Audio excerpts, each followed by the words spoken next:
Chucholowski. Chucholowski, yeah. Amelia Chucholowski. Okay. And maybe if I practice it several times, I might get better. U.S. Tire Manufacturing Association.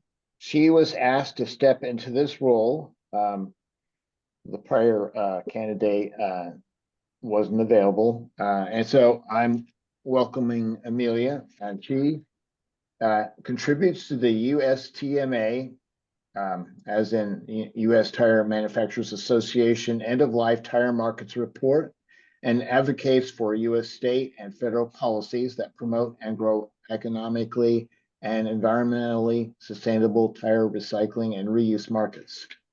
And while I'm doing introductions, I might as well introduce Stratton Kirton, Vice President of Government Relations with Liberty Tire Recycling. He is also filling in.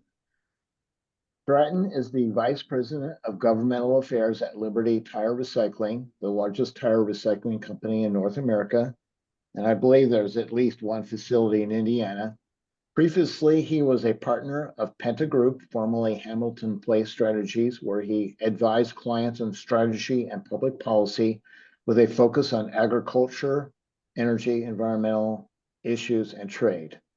And then we have Kirsten Clemens. From a state perspective, she is the scrap tire coordinator. Kirsten serves as that coordinator, including implementation of Part 169, the Scrap Tire Statute, which includes regulation of scrap tire collection sites, end users, haulers, and processors. She also is the chairperson for the Rubber Modified Asphalt Committee for the U.S. Scrap Tire Work Group. So with that being said, Amelia, take it away and tell me when you want me to advance slides. Perfect. Thanks so much, Mark. Hello, as Mark mentioned, my name is Amelia Chucholowski, and I work for the U.S. Tire Manufacturers Association. Yes, me, Amelia. Thanks so much. Sorry for the interrupting. I just wanted to let you know that we are recording this. Oh, yes, I saw. Thank you. Thank you. I did get the message. Sorry about that. Yeah. All good. Thank you. So thanks for inviting me to speak at the Small Business and Environmental Assistance Program Technical Subcommittee meeting. I'll be discussing how states are managing end-of-life tires from a national perspective. And I'll share information from our 2023 U.S. End-of-Life Tire Management Report and mention specific figures for Indiana as well. This report describes the outlook of passenger and truck tires in the United States, and we used 25 pounds for the passenger tire equivalent, the PTE, for the 2023 market report. Next slide. Okay. Okay.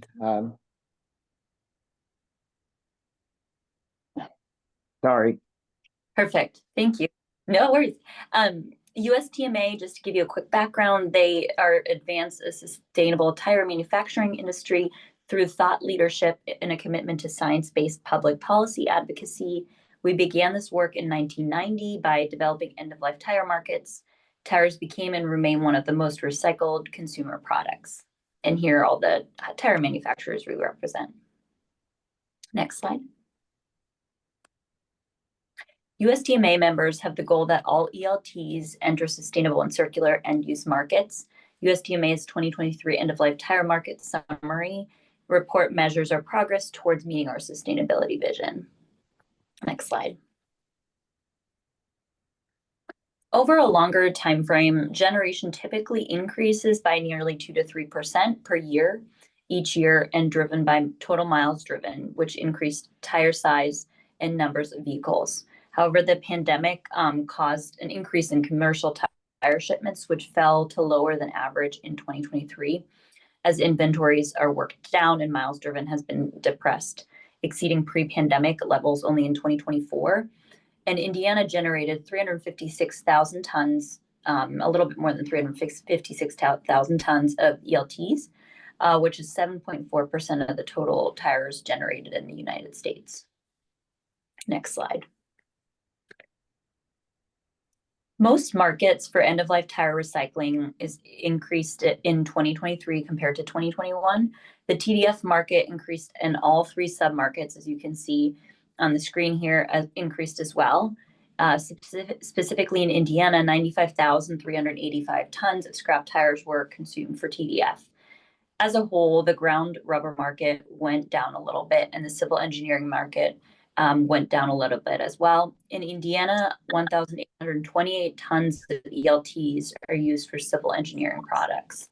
The export market went up a lot due to exports to India. The electric arc went up, but they didn't want to share a lot of information there, and reclamation went down. The other markets went down a little bit. These were smaller markets that included agricultural, baled with markets, punch and stamp products, paralysis, and others, and land reclamation, which consumed about 1% end-of-life tires.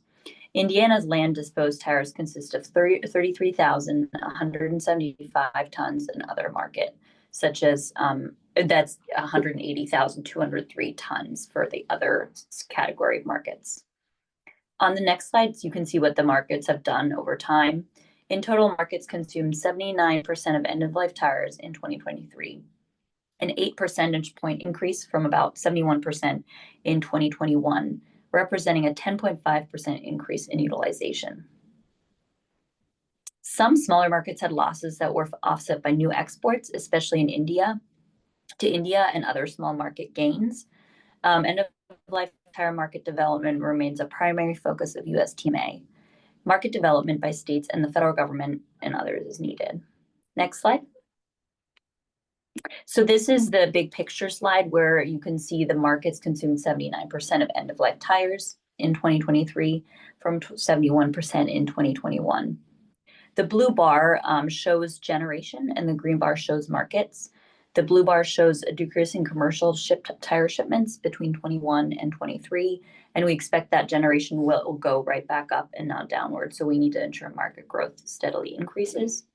The passenger tire equivalent changed in 2021 from 22.5 to 25 pounds, which explains the jump in total marketed and generated tires in weighted tons from 21 to 23.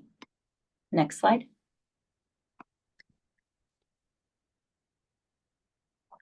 Here we can see the US ELT distribution. In summary, the largest market for end-of-life tires returned to tire-derived fuel in 2023. Overall, a nearly 11% increase in the TDF market, probably due to increased natural gas prices since the Ukraine war encouraged users to consume more material. While the US's TDF percent is 33%, Indiana's TDF percent is 27%, so slightly less than the national average. Also, recycling end-of-life tires into ground rubber consumed about 28% of end-of-life tires. Land disposal overall is 19% and 9.3% in Indiana, respectively. Civil engineering consumed 6% overall and 0.5% in Indiana. A large variety of smaller markets that were combined for this report consumed 14% end-of-life tires overall. Next slide. We'll dive deeper into each market, but as you can see, some markets went down and others went up since 21. Tire-derived fuel increased to almost 11%, and ground rubber total decreased by 5% compared to 2021. Exports grew substantially in 23. TDF accounted for about 5% of generation, a substantial increase of almost 190% since 2021. This is due to exports to India, reaching large volumes on top of continued steady exports to Asia. Next slide. Tire-derived fuel was again the largest market for end-of-life tires, increasing almost 11% since 2021. TDF consumed about 33% of end-of-life tires in 2023. All three submarkets increased their use of TDF, typically with the same number of facilities consuming more fuel, though the boiler sector had some additional facilities in the sector in 2023. Next slide. Cement kilns consumed the most tires, increasing 15% since 2021. Strong demand for cement and higher natural gas prices made TDF more attractive, and TDF increased due to the Ukraine war, as I mentioned, with the price that started in 2022, which increased the price of natural gas. Electric and industrial utility boilers increased 6.5% since 2021, as coal-fired coal-fired plants shut down and emission discharge limits tightened, the sector usually would become smaller. However, higher energy pricing led to several facilities entering or re-entering the market. Pulp and paper mills increased 7% since 2021, and this is also indicative of strengthening demand for TDF due to increased energy prices. Exports for ELTs as tire-derived fuel accounted for about 5% of generation, a substantial increase of almost 190% since 2021. This is due to exports to India having reached large volumes on top of continued steady exports. One market that demonstrated some strength was the electric arc furnaces, which consume just over 1% of end-of-life tires. Future greenhouse gas regulations could challenge demand for TDF at pulp and paper mills, but could possibly enhance use at cement kilns because of biogenic content. Next slide. The second largest market for end-of-life tires was ground rubber in 2023. It decreased just under 5% since the large increase reported in 2021. Recycling end-of-life tires into ground rubber consumed about 28% of end-of-life tires. Next slide.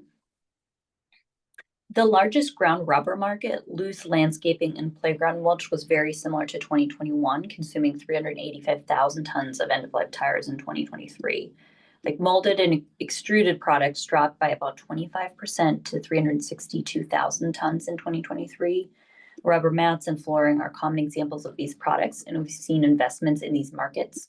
However, potential or over-reporting in 2021 may have overstated this 2021 increase. After several years of no growth in sports surfaces, including synthetic turf, fields, and running tracks, this market grew another 12% since 2021. Rubber modified asphalt, or RMA, improved with a 17% increase since 2021. This promising market continues to grow modestly, and with infrastructure funding that could be poised for a significant growth spurt.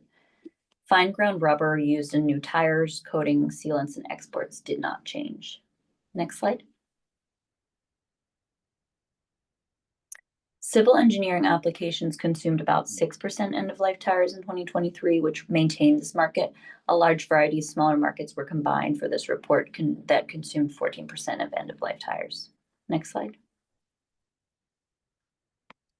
States continued to reduce illegal or abandoned stockpiles tires from the US EPA estimate of over 1 billion back in 1990. So less than 48 million nationally is the number of tires that are present now. So we've been decreasing that number a lot.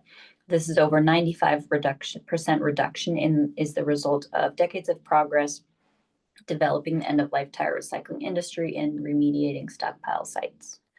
Next slide. Stockpiles include half of the inventory of nonylphils in Colorado, so their stockpile number is over 26 million in yellow there. This accounts for over half of the U.S. inventory. Colorado's monophils are permitted with financial assurance, so that this is the reason for the large amount of tires. And we count half of them in the stockpile number. Texas's stockpiles account for about 1/4 of the total stockpile inventory, and Texas continues to make progress reducing its inventory, though they slowed since the latest report. The remaining 9.6 million end-of-life tires and stockpiles, just 20% of the total, are spread over the remaining 48 states, with New Mexico, New Jersey having 1 million, over 1 million, and 46 states having less than 1 million. In most cases, far less. Next slide. So the waste tire disposal in Indiana, as you can see here, I just wanted to point out the proper disposal of waste tires. You can turn them into a wholesaler or their agents, tire manufacturers, tire retread facilities, permitted final disposal facilities regulated under the environmental laws, or registered waste tire transporter, storage, or processing sites. And then exemptions to the whole waste tire disposal ban would be owners or operators of municipal solid waste landfills that may dispose of small amounts of whole tires, or solid rubber or foam-filled waste tires from industrial equipment. Next slide. And the Indiana Department of Environmental Management that we work with in Indiana is Lori Freeman, just so you have her contact information there. And the great thing is that, you know, Indiana, along with a lot of other states, have been very helpful in getting, and processors and a lot of stakeholders in getting this report together. So Lori was one of the somebody that really helped us with this report. So really appreciate it. But here's her contact information. And in general, if you have more questions or anything, this site specifically will help you know what to do with end-of-life tires as well. And then next slide. Just some quick key takeaways here. What tire recycling is sustainable. ELTs are one of the most recycled and reclaimed consumer products. And tire recycling minimizes waste, protects the environment, and creates economic opportunities. Collaboration is essential. Industry, recyclers, states, and stakeholders must unite to achieve our goal of 100% recycling and reclamation. Technologies like rubber-modified asphalt and tire-derived aggregate are driving new market opportunities for end-of-life tires. And these are innovations providing cost-effective, sustainable solutions for U.S. infrastructure. And expanding these markets can create jobs, reduce emissions, and support sustainable infrastructure development. And it also infrastructure solutions via RMA. RMA consumed 165,000 tons of end-of-life tires, which is a 17% increase since 2021. This durable, eco-friendly material is poised for further growth through federal infrastructure funding. And it offers a greener, cost-efficient alternative to traditional asphalt, supporting both infrastructure improvements and environmental goals. And lastly, end-of-life stockpile elimination has been decreasing. Broader collaboration and stakeholder engagement are critical to further advancing these efforts, ensuring continued success in building a sustainable future. And collaboration with federal and state partners is very important. USTMA is working with federal and state governments, environmental groups, and industry leaders to drive legislative support funding for tire recycling.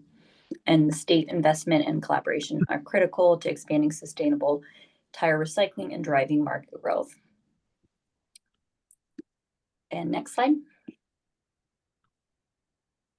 Thank you so much. That completes my presentation. Excuse me, does anybody know Leigh? L-E-I-G-H? Yeah, Leanne Harvey. She, well, I think it may be Leanne Harvey. She's a colleague of mine, assuming that we're talking the same Leigh, Anneharbey. No, that's not there. Just Leigh. No, I'm not certain. Lee, I don't know Lee, Tom Metzner in Connecticut.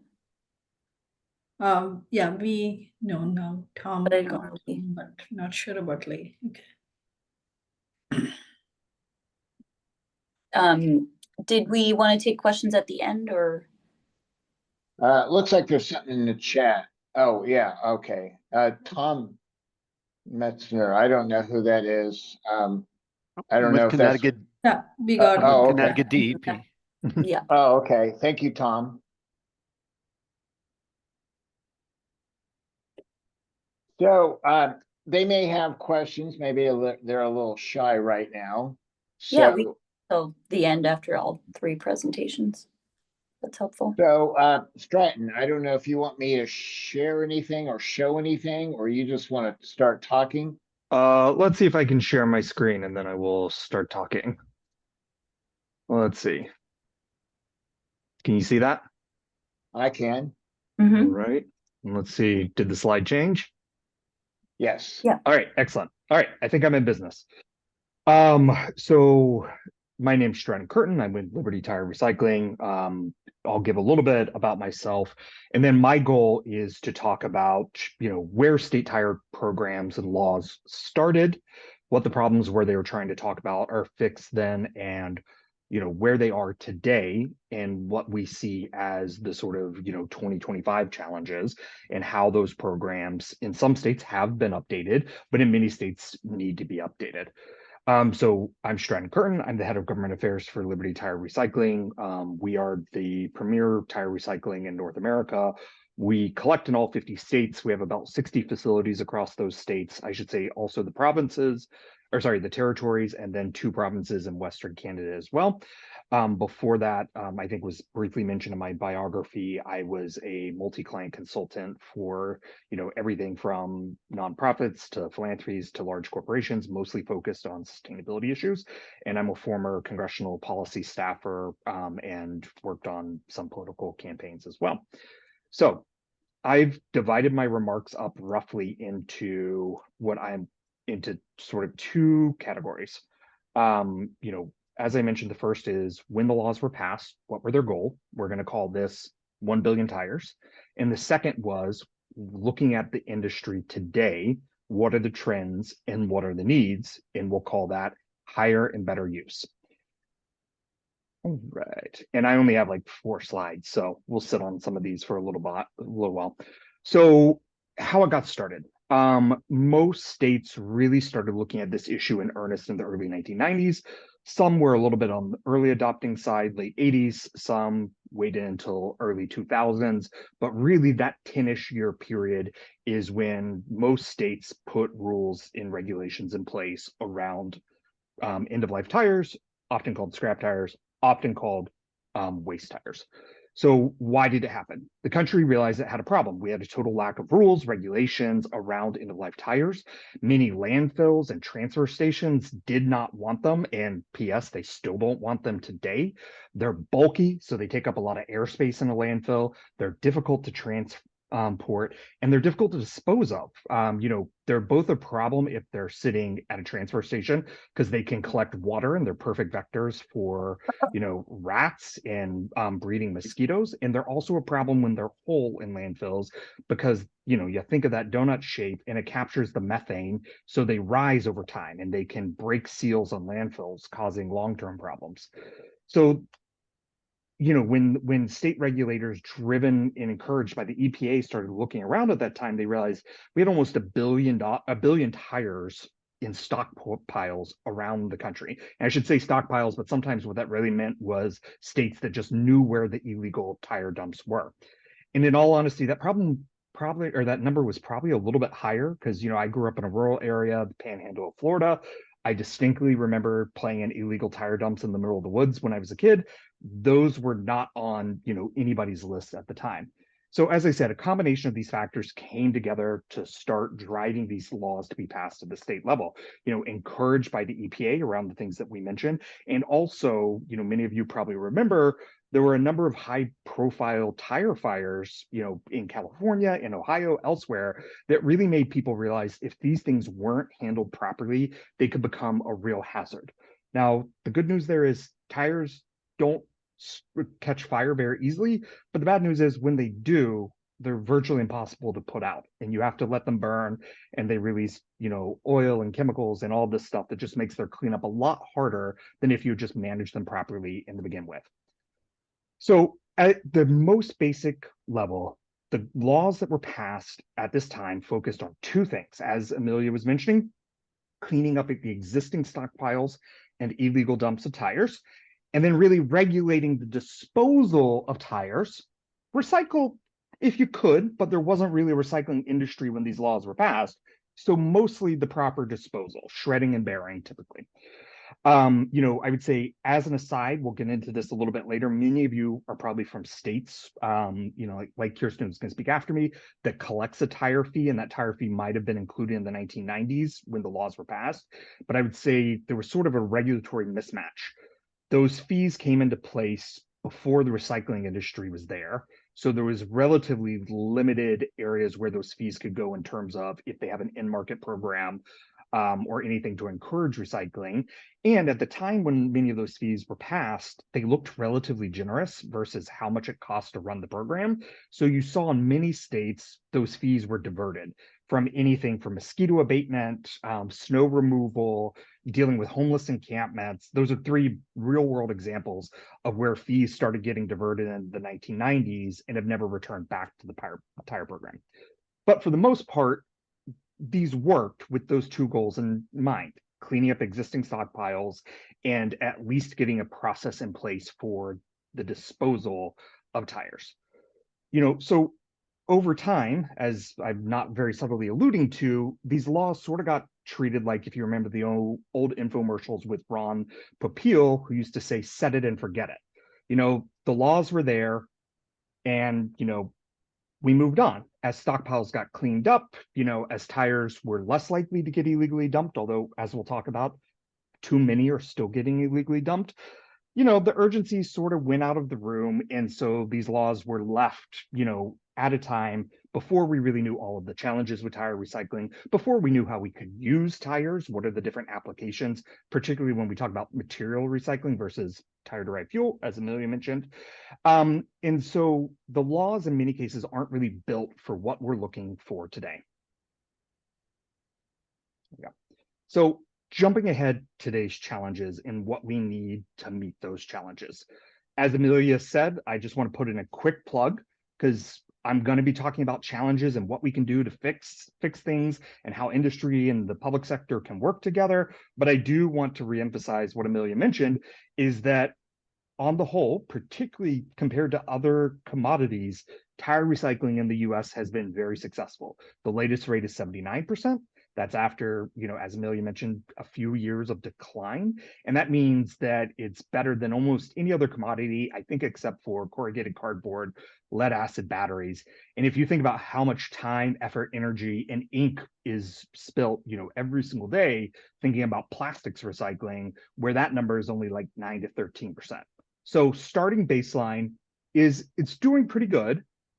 But I think we all should be able to agree that 21% of tires still going to disposal is too many, and it's a lot of tires. If you think about, we produce roughly one scrap tire per person per year, that means tens of millions of tires still going to landfills every year just in the US. And they're still bulky, they're still hard to transport, and they're still not great for landfills. Even though most landfills require them to be shredded, they still take up too much airspace that could be used otherwise. And adding to that, as might be intuitive, but I'm a big fan of saying state the obvious, the number of tires is growing.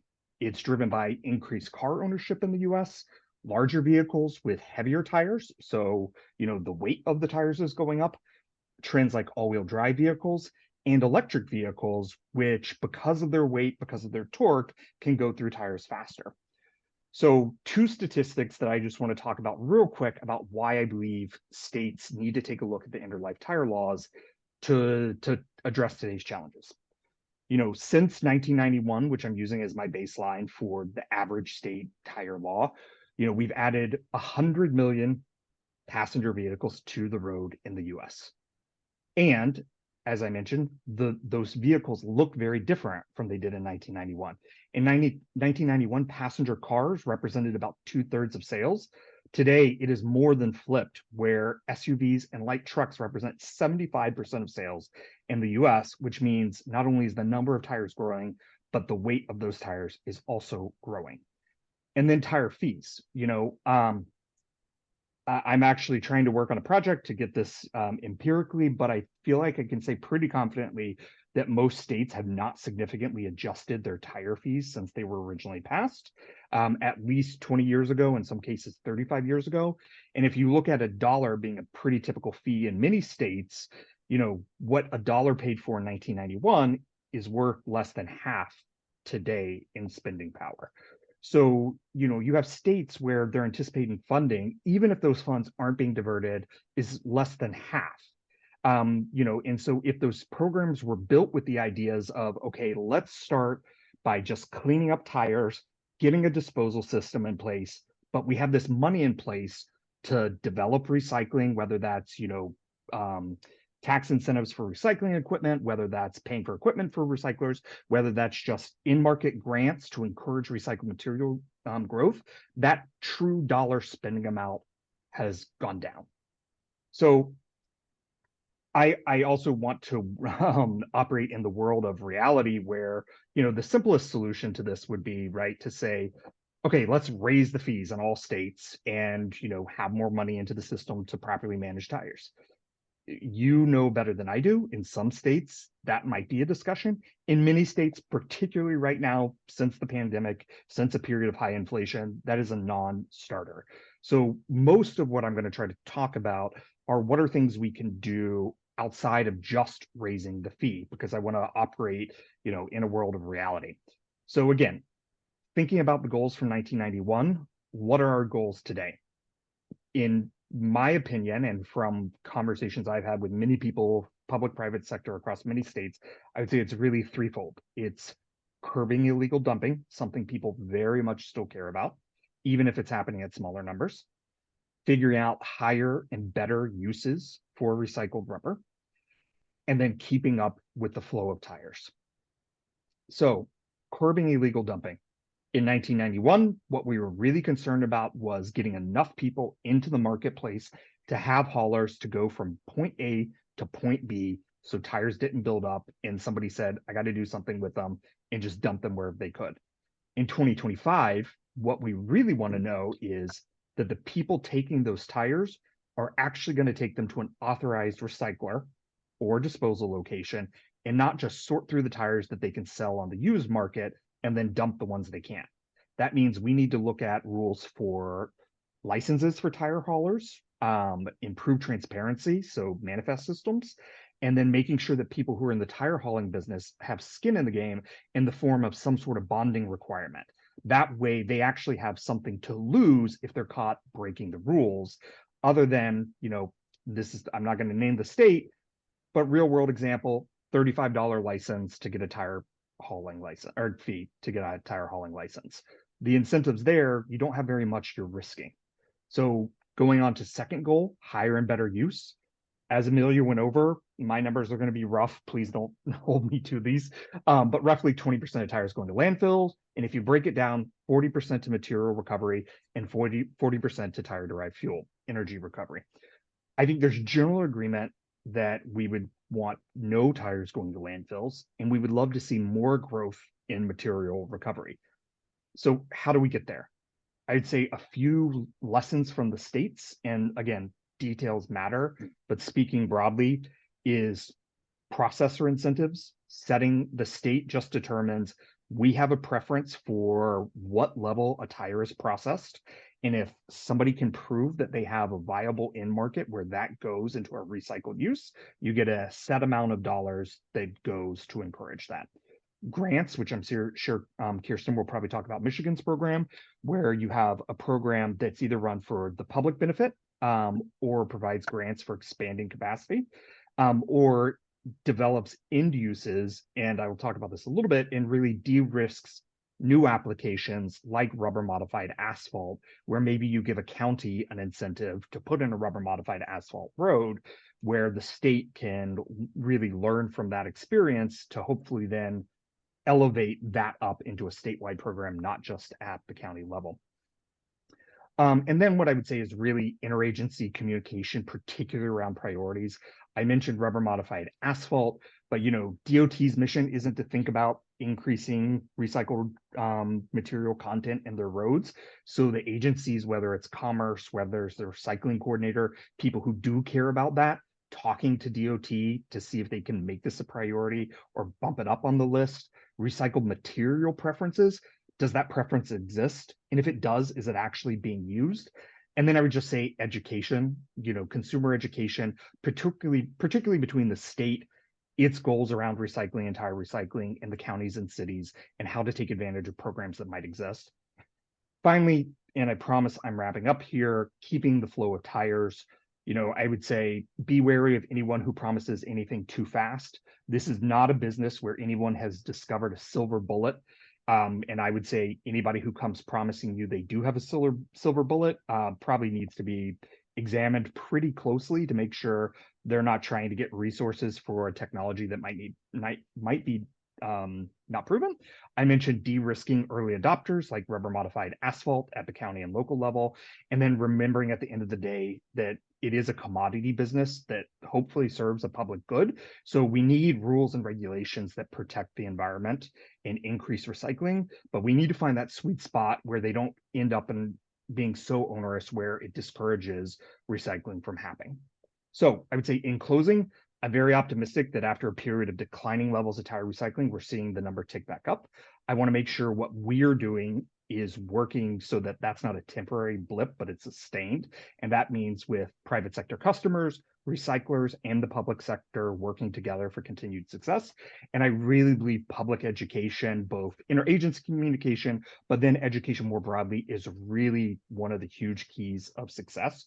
That's educating people around proper disposal, haulers, how to prevent illegal dumping, and then what end markets those materials can go back into, because at the end of the day, if we don't have a home for the material, it's probably going to end up in a landfill. And so with that, I will pause, and I'm happy to answer any questions. And if you're curious, one thing that's always helpful is this last slide is, you know, as is true for many programs, no two states are the same. But roughly speaking, I think you can divide US states around tire recycling up into 4 categories: free market that have a disposal fee, free market that don't have a fee, an incentive driven system, and then a county driven system. And just in case you were wondering, this is roughly how, at least in my estimation, how it breaks out. All right. I've talked a lot. I probably didn't pause as much as I should have, but I will end my slideshow and take questions.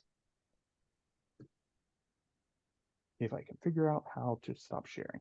There we are. Okay, well, so far this has been a very good presentation by Amelia and you as well, Stratton. So with that being said, if there are no questions, I don't see anything in the chat, or if anyone wanted to unmute quickly and ask a question, that would be fine. Or if you want to wait until Kirsten gives her presentation, that would be fine. Without seeing anything further or hearing anyone, Kirsten, take it away. Hey, everybody. I do not have slides that I'm going to share with you at this moment in time, but I do have info I can share with like a slide deck that I can send a PDF of or something. Stratton totally hit the nail on the head. There are a lot of our programs are state programs. So first of all, I should mention there is no federal scrap tire program. So each state kind of has their own thing and their own way of doing it. And it sort of, I think historically also it looks like, you know, if you don't have a lot of cars on the road, you probably don't have quite as much of a robust program. You know, Michigan was always historically kind of the automotive state. Therefore, you know, in the early 90s, we had probably about 15 million tires just sitting on sites around the state. There was one big site that had more than 3 million tires on it alone. So when the statute went into place in 1991, you know, the focus of our statute was to eliminate the piles of tires. And we do that through a few ways, which is we regulate haulers and what we call collection sites, which at some points also means those folks also process tires, and also end users. So sites that use tires for doing business. We have a company that makes a product out of tires. We have had facilities that use tire-derived fuel to generate energy, those kind of things. So if you look at the historic cleanup, we've cleaned up about 40 million tires in Michigan alone since 1991. There are a myriad of ways that happens. Sometimes people let us know that there are tires in places. Sometimes they're voluntary cleanups. The site behind me in the picture, those are actually mining tires. There were 95 mining tires, which those things are monsters. They're about 7-foot diameter and about 3 foot deep. Those were over 1.5 miles of Lake Superior shoreline at the very kind of northwest as you can go in the UP, Upper Peninsula of Michigan. And it was a whole whole product, it took us 2 years to get those tires removed out of the lakeshore. Problem is if you leave a tire in place and there's freeze thaw, even if you bury it, it will eventually come to the surface. If it gets out in the water, sometimes it floats around and becomes a boating hazard. In Michigan, we don't allow disposal of a whole tire in a landfill because what happens is they fill up with landfill gas and they pop to the top of the landfill, no matter how far down they are. We do allow use of chip tires for landfill liner protection, gas piping, and a few have some provisions for using chip tires as alternate daily cover on the landfill. But the last time our statute was updated was in 2015. It is a difficult thing, especially probably within the last 10 years, to get any kind of legislative item updated. You never know what you're going to get. You may open it up to make changes that you think will be beneficial for your program, and you might get a bunch of other things added that you do not find beneficial to your program. Michigan has been very lucky on the way that we have been funded. We are very rare compared to the other states. We do not charge a fee per tire. We have a fee on a vehicle title transfer. So if you go to the Secretary of State's office and you transfer a vehicle into your name, we get $1.50 of that fee, and that is used to run our program. That $1.50 has been the same fee since 1991. That handles the staff that we have to run the program, which is a number set in the statute at 11 full-time employees. We have about 9. I think the only actual full-time person. The rest of our staff are percentages of their time. And our field staff do inspections at sites that we get complaints on. They visit our haulers and our collection sites. And they also work a lot with grantees. We do out of that $1.50 fee on an annual basis, which of course we don't know any given year how many transfers there's going to be. So it's kind of a sliding scale. When COVID happened, we didn't have as many transfers, so we didn't have as much money. But we run an annual grant program. We do basically 4 different types of grants. We do a community cleanup amnesty kind of event where people in the community can bring tires in. They can apply for grant funding for that. We do private site cleanup grants to take tires off sites that have been either dumped or abandoned there. We do some law enforcement grants. So if we have continued dumping in an area, we will help law enforcement try to get a handle on it because our statute actually has a criminal provision.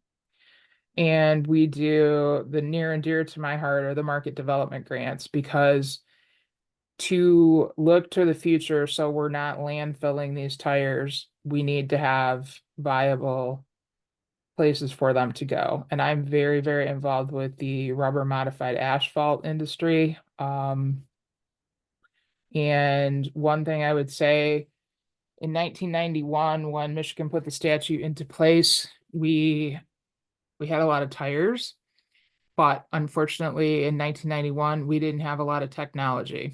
And what I mean by that is 1991, we were super lucky if we could take a tire and turn it into 2 sidewalls and a tread.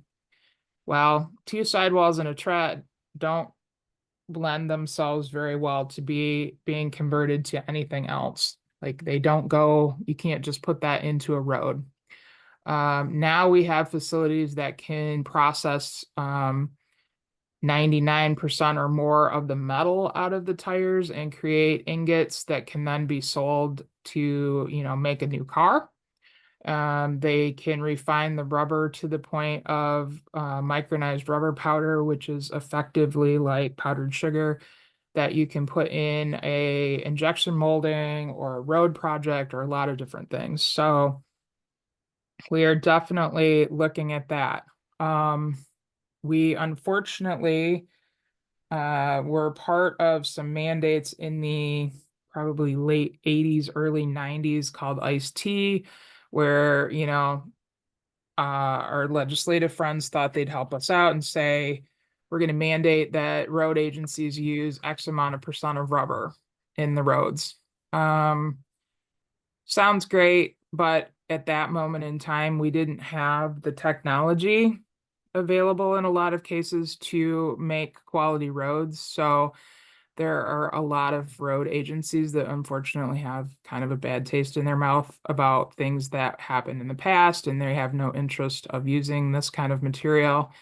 However, again, technology has definitely changed. The roads are performing much, much better.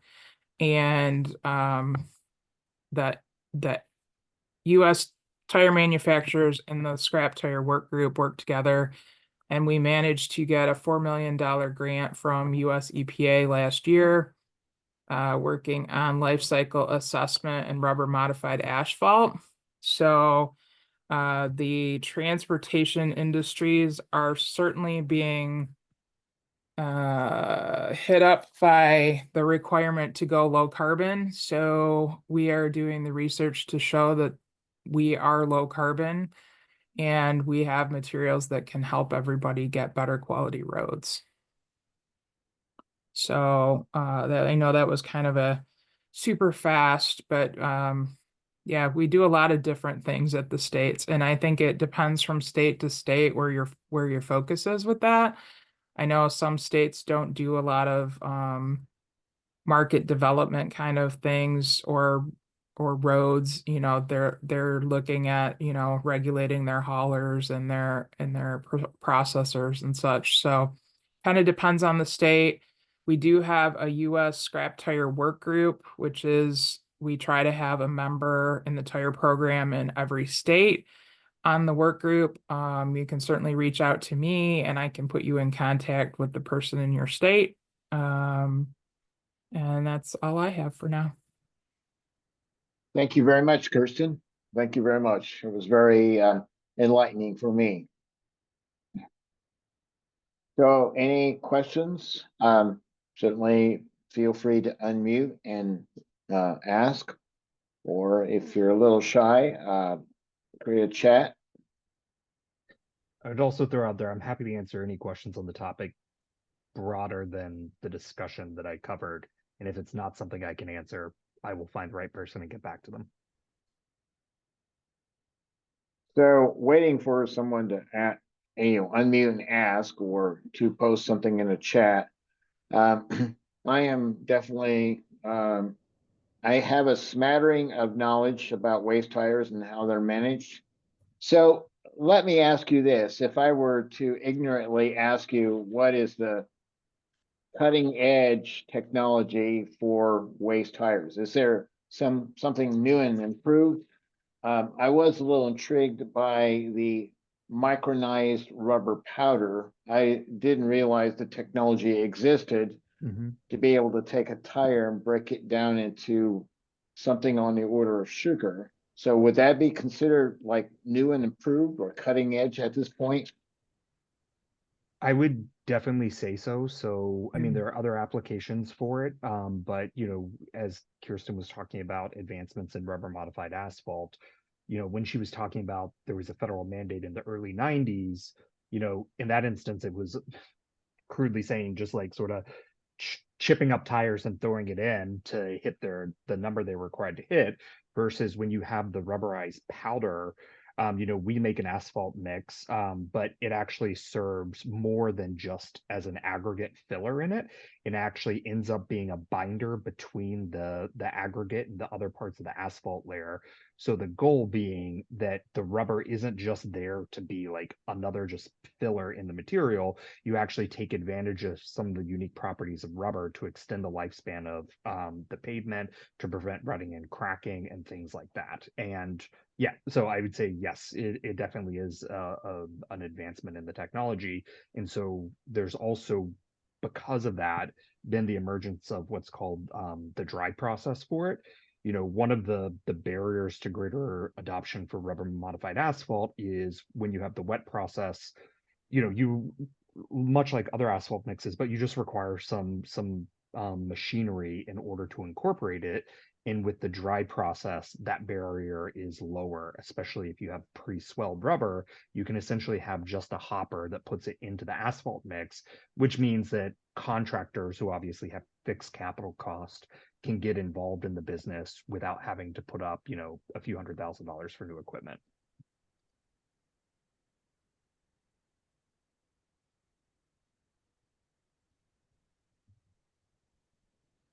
So, Amelia, I don't know if you're still on, and I don't know if you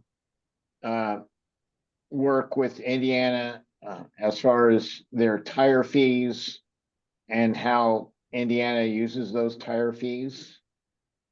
Yes, thanks for asking that question. They do, it's at the point of purchase, the fee that's collected in Indiana. And the retailers collected a fee for each new tire sold, but they must pay the 99% of those fees to the State Department of Revenue, with the state gross retail tax is due there, and revenues are distributed to the Waste Tire Management Fund.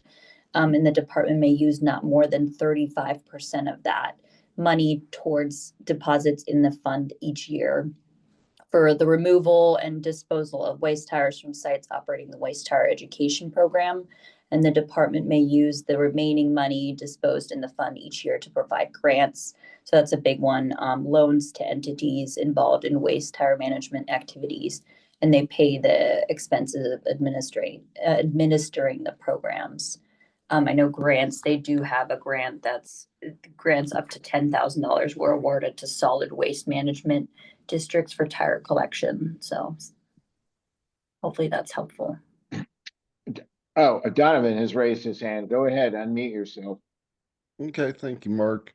Great presentation, all. And I was going to ask about the asphalt, but it seems to be covered. So instead, when using it as a energy source, what provisions are there to try and capture? Because as we talked, with a standard tire fire, there's a lot of different pollutants coming out. What are some of the methods they use to keep that from getting out? And also, when using as a crumb or such, is there a pyrolysis process that is used to help separate out the metals from the rubber?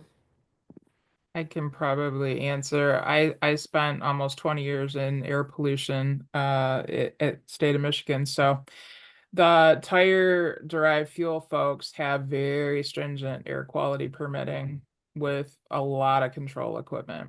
So don't think that it's your backyard tire fire, big black smoke, because you're not going to see anything like that. The tendency there also, though, is like Michigan, we had about 10 facilities that utilize tire derived fuel for the last probably 20-ish years.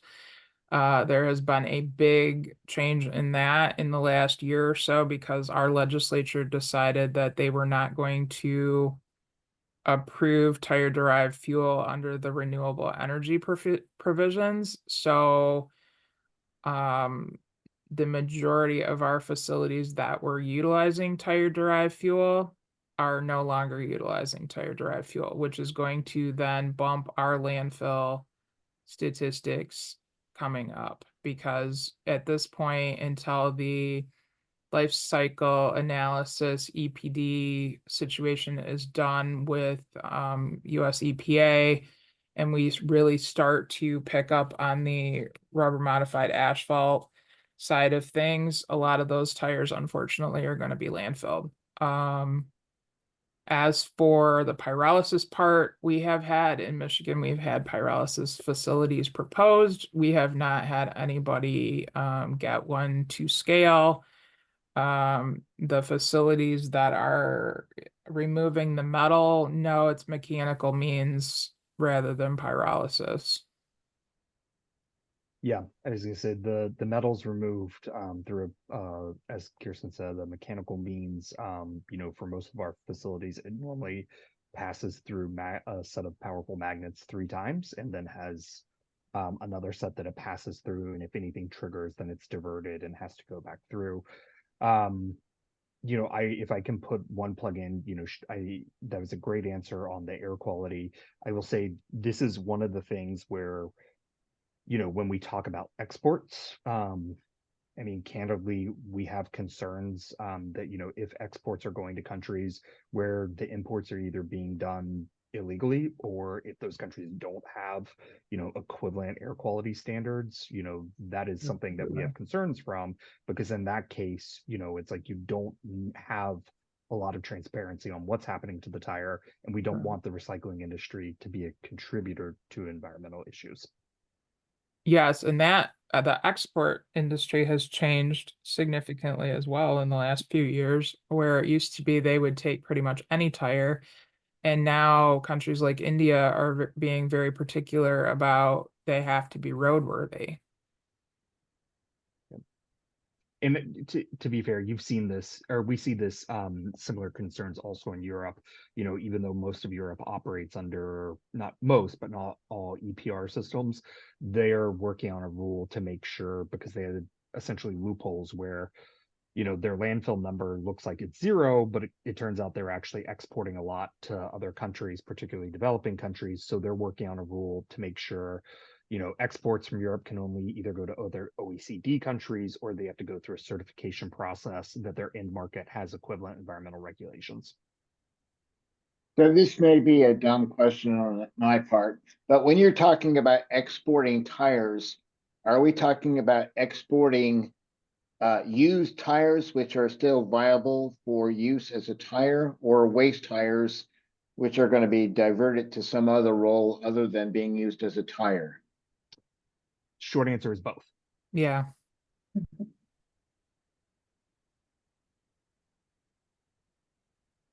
Do you find a market for used tires? That's one of the first highest markets that there is, of course. If it's still able to be used, we hope that it is.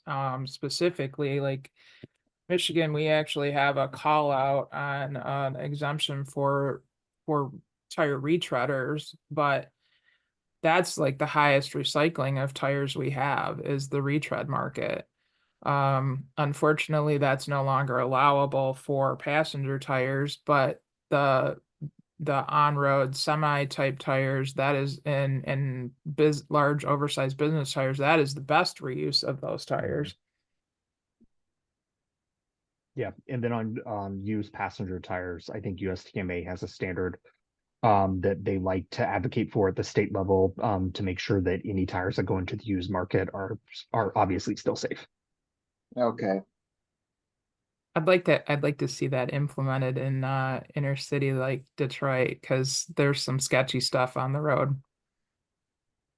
Which I will say to that's one of the things where, it's like part of tightening the whole system and getting greater transparency is because one of the biggest sources, I alluded to it, but of illegal dumping right now is low quality haulers who will charge a very low price, a below market price that any registered hauler or registered processor can compete with, because what they really want is they want to sort through those tires, take the 10 or 20% that they can resell under the table, most of the times illegally, and then they're going to get rid of those 80% the cheapest way possible, which is often either illegally dumping, or they'll convince somebody who has an empty lot or a farm, can I give you $500 and you just take these tires, and they'll sit there indefinitely. So it's all, like a lot of these issues, these things all ended up being connected, where you're talking about proper disposal on one end, but it really connects back to safe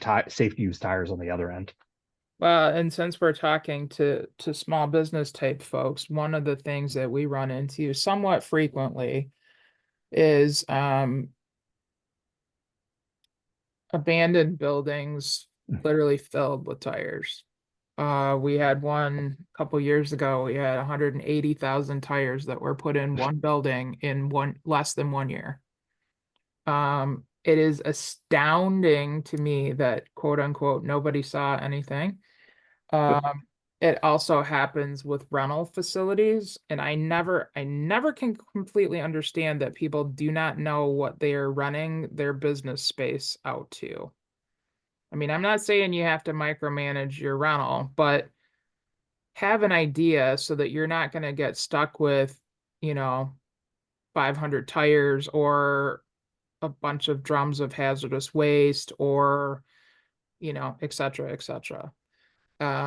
We see that somewhat frequently, unfortunately. And if I can, we have the tire retailers aren't here on the call today, but I just do want to put in a plug for them, is that they have been a great partner in this as well, working with us Absolutely. in terms of supporting, these sorts of rules and regulations that we're talking about to prevent illegal dumping. And I imagine that description of the abandoned building with the tires wouldn't be a cheap cleanup. So if someone were paying you a paltry sum of $500, that You're probably gonna wouldn't go too far It's not going to to. go very far. So I can- Michigan does have a bond program in place. So if you're a hauler, you have to provide a $10,000 hauling bond. That's in case, we would catch you dumping tires, which is sort of hard to do because tires pretty much all look the same. So it's hard to say, those are your tires unless somebody actually sees it happen. We also have, for the collection sites and processors, in some cases, we have some bond funding, but of course, that number was greatly reduced by the folks in the legislative process. So we get pennies on a dollar for what a cleanup would cost. This is a generalized statement, but I can tell you, because we do tire cleanups as well, it is almost always going to cost you more to clean up a tire than to properly manage its disposal in the first place. Absolutely. And I handle about $1 million worth of scrap tire cleanup grants every year, somewhere between 1 million and 1.5 million. And yeah,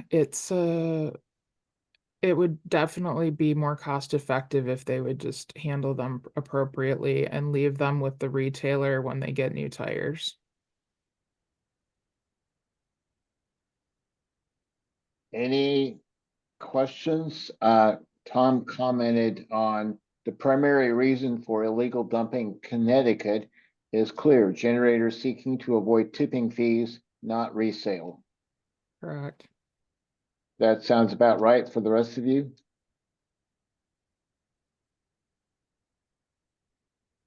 I have a quick question, just a simple one. What is this product called? The one you called like sugar-like thing, like from pyrolysis, we call that like tire char or something. Is this like, is it white in color or black? No. It's okay. definitely black rubber and it's micronized rubber powder.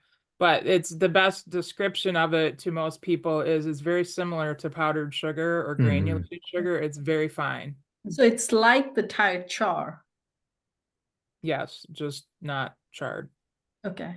So, and Kirsten, in your department, like, do they encourage this for agriculture use?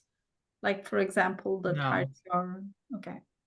The micronized rubber powder or recycling of the tires, I guess I should Not the powder, but there are research that they use this tire char for agriculture.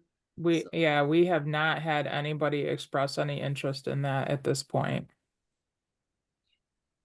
So to clarify, tire char, are we talking about a byproduct of combustion? Yes, after pyrolysis, yes. Yeah, carbon. I think you're probably talking about recovered carbon black.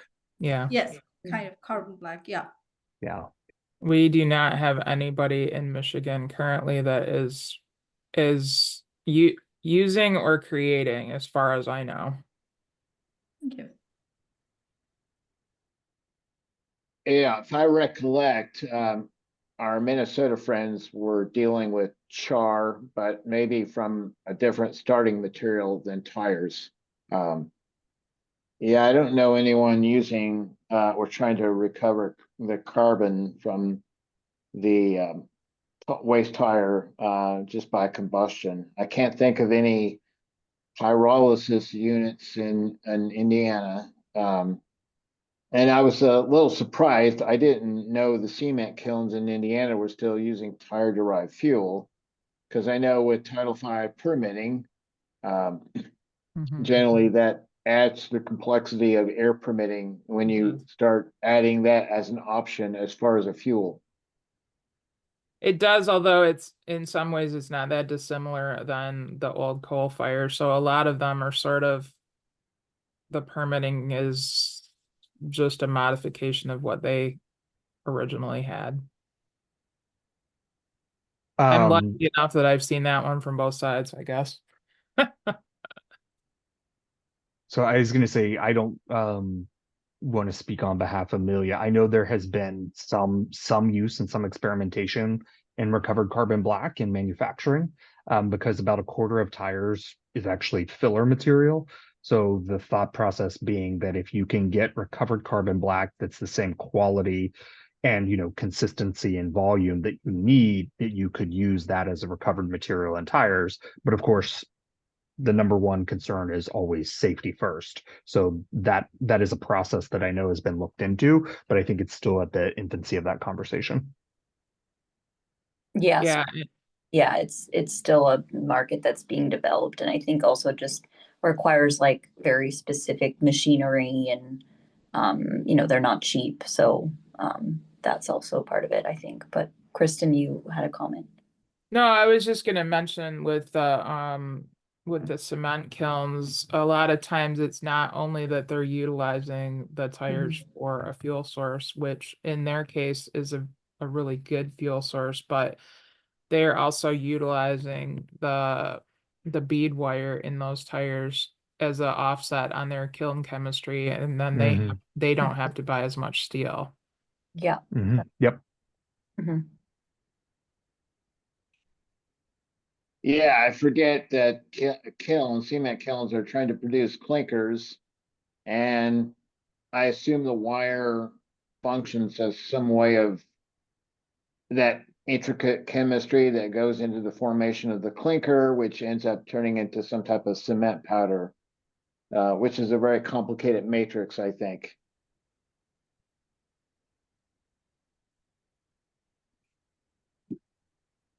So excellent presentation, Stratton and Kirsten and Amelia. I thank you for your willingness to present. Certainly not the typical presentation.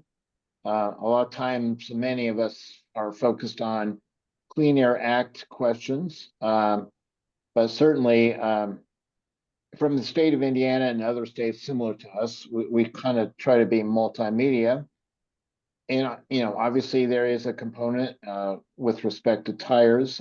I wasn't really certain about where things stood as far as the use of tires for fuel or as a fuel, or the difficulty in just taking a tire and then trying to make something out of it, and the various steps it takes from when a tire becomes a waste until it can be actually separated and made into something different.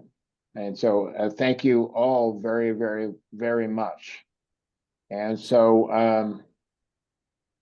I guess the only thing I could say is our next meeting, and that is going to be February 18th, will be a printing topic. It'll be Gary Jones, Vice President and Environmental Health and Safety Affairs with Printing United Alliance. So Gary has presented to our group before, 2 or 3 years ago, maybe. So I definitely am looking forward to that. So without that being said, thank you all, and I wish you, if you live in a colder state like Indiana or Michigan or Minnesota, I hope you keep warm. And I wish you a good day, and see you next month. Bye. Thank you.